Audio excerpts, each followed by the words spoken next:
if you want to find a translator on your Xiaomi 15 Ultra, we need to swipe on the right side of the phone from the top towards the middle like this in order to open the control center, and you will need to add the button for the translator.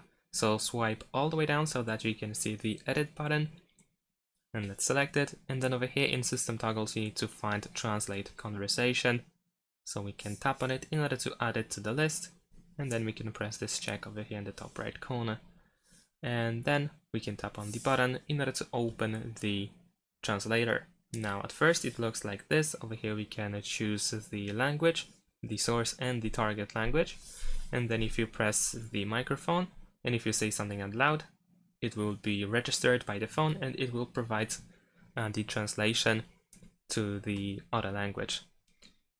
Hello. Hello.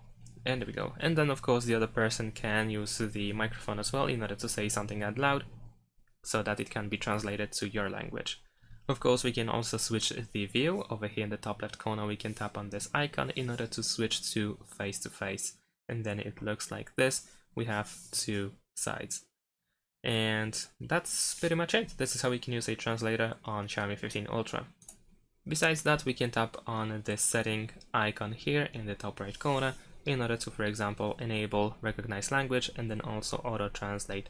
And we can also enable and disable the option that allows the phone to play the translation, to read it out loud. And that's all. Thanks for watching. Leave a like and subscribe to my channel, and see you in my next videos. Bye.